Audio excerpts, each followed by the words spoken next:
Hi ಎಲ್ರಿಗೂ ನಮಸ್ಕಾರ. So ಈಗ ಸಂಜೆ ನೋಡ್ಬೋದು ಸಮಯ. ಈಗ ತಾನೇ ರೊಟ್ಟಿ ಎಲ್ಲ ಮಾಡೋದು ಮುಗೀತು, ಎಲ್ಲ ಕ್ಲೀನ್ ಮಾಡಿ ಹೋಗಿದ್ದಾರೆ. ಸೊ ನೋಡ್ಬೋದು ಪ್ರತಿಯೊಂದನ್ನು ತೊಳೆದಿಟ್ಟು ಹೋಗ್ತಾರೆ. ಸೊ ಅಟೆಂಡೆನ್ಸ್ ಅವರೇ ಹಾಕ್ಬಿಡ್ತಾರೆ. ನೋಡ್ಬೋದು ಇವತ್ತಿಂದು 15ನೇ ತಾರೀಕು ಎಲ್ಲ ಪ್ರೆಸೆಂಟು. ಸೊ ಅವರೇ ಅಟೆಂಡೆನ್ಸ್ ಹಾಕ್ತಾರೆ. ಹಾಗೆ ಸೊ ಇವತ್ತು ಉಳಿದಿರುವಂಥ ರೊಟ್ಟಿ ಅಂದರೆ ಇವತ್ತೆಲ್ಲ ಕೊಟ್ಟು ಇವತ್ತು ಉಳಿದಿದ್ದಾವೆ. ಕೆಲವೊಂದು ಆರಿದ್ದಾವೆ, ಕೆಲವೊಂದು ಆರಿಲ್ಲ. ಸೊ ಕಿಟಕಿ ತೆಗೆದಿದ್ದೀವಿ, ಈ ಥರ ಆರುತ್ತೆ. ಸೊ ಬನ್ನಿ ಇವತ್ತಿನ ವ್ಲಾಗನ್ನು ಶುರು ಮಾಡೋಣ. ಮನೇಲಿ ಯಾರೂ ಇಲ್ಲ, ನಮ್ಮ ಮನೆಯವರು ರೊಟ್ಟಿ ಕೊಡೋಕೆ ಹೋಗಿದ್ದಾರೆ. ಸೊ ನನ್ನ ಮಗಳು ಅಮ್ಮನ ಮನೆಗೆ ಹೋಗಿದ್ದಾಳೆ. ರೊಟ್ಟಿ ಬೇಯಿಸೋರು ಈಗ ಹೋದರು, ಎಲ್ಲ ಕ್ಲೀನ್ ಮಾಡಿ. ಸೊ ನಾನೊಬ್ಬಳೇ ಇದ್ದೀನಿ. ಹಾಗೆ ಹೊರಗಡೆ ವ್ಯೂ ನೋಡ್ಬೋದು, ಅಲ್ಲಿ ಹೋಗ್ತಾ ಇದ್ದಾರೆ ನೋಡಿ. ಸೊ ಈ ಥರ ಇದೆ ವ್ಯೂ ಇಲ್ಲಿ, ನೋಡಿದ್ರಲ್ಲ. ಸೊ ಬನ್ನಿ ವ್ಲಾಗ್ನ ಕಂಟಿನ್ಯೂ ಮಾಡೋಣ.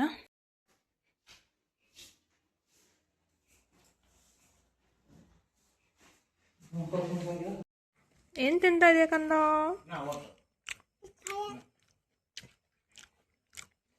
ಯಾರು? ಕಾಯ ಕಚ್ಚ ಕದ್ರ ಸಿಟ್ಟಾಗಳ ಮಾತಾಡ್ತಿಲ್ಲ ಅಂದರೂ ಮಾತಾಡ್ಸೋಣ. ಸಾನ್ನಿಧ್ಯ ಅವರೇ, ನೀವೇನೇನು ಬರೆಯೋದು ಕಲ್ತಿದ್ದೀರಾ? ಅಲ್ಲ ಕಣೆ, ಬರಿತಿದ್ದೀರಾ? ಬರಿತಿದ್ದೀರಾ? ಈ ಬರುತ್ತಾ? ಎಲ್ಲಿ ಹೋಗ್ಬೇಕು? ಅದು ಯಾರದ್ದು ಬುಕ್ಕು?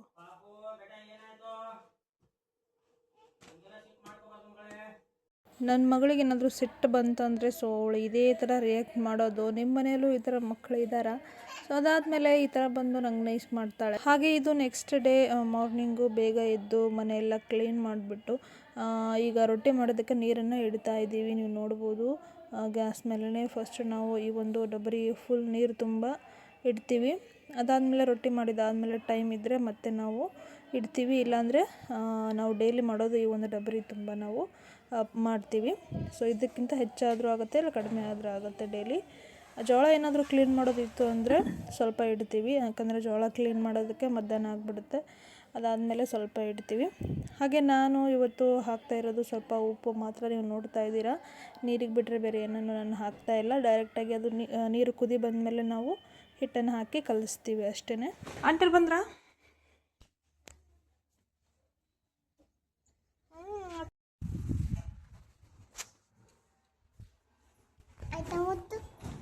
अभी भी शाक मार रहा उसके. हेलो अಣ್ಣ ಬಂತಾ?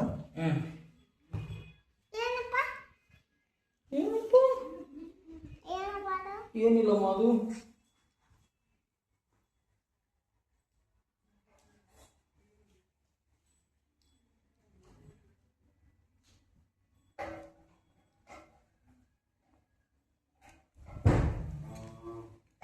ಆ್ಯಕ್ಚುಲಿ ಅದು ಮಷಿನ್ನಲ್ಲಿರುವಂಥ ಅರ್ಥಿಂಗ್ ವೈರ್ ಅಂತೇನೋ ಇರುತ್ತಂತೆ. ಅದು ನಮ್ಮ ತಮ್ಮ ಬಂದ್ಬಿಟ್ಟು ನೋಡಿ ಎಲ್ಲ ಸರಿ ಮಾಡ್ದ.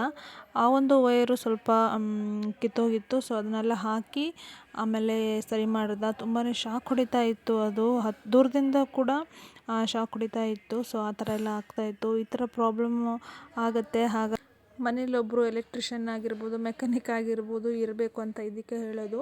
ಹಾಗೆ ನಿಮ್ಮಲ್ಲಿ ಯಾರಿಗಾದ್ರೂ ರೊಟ್ಟಿ ಮಿಷಿನ್ ಇದ್ದಾಗ ಈ ಥರ ಪ್ರಾಬ್ಲಮ್ ಫೇಸ್ ಮಾಡಿದರೆ ಕಮೆಂಟ್ ಕೂಡ ಮಾಡ್ಬೋದು. ಸೊ ನಮ್ಮ ವಿಡಿಯೋ ನಿಮಗೆ ಇಷ್ಟ ಆದರೆ ಪ್ಲೀಸ್ ಲೈಕ್, ಶೇರ್ ಮಾಡಿ, ಕಮೆಂಟ್ ಮಾಡಿ. ಹಾಗೆ ಸಬ್ಸ್ಕ್ರೈಬ್ ಮಾಡೋದನ್ನು ಮರಿಬೇಡಿ. ಹೀಗೆ ಸಪೋರ್ಟ್ ಮಾಡಿ. ಮತ್ತೊಂದು ವಿಡಿಯೋ ಜೊತೆಗೆ ಸಿಗ್ತೀವಿ. ಎಲ್ರಿಗೂ thank you so much video ನೋಡಿದ್ದಕ್ಕೆ.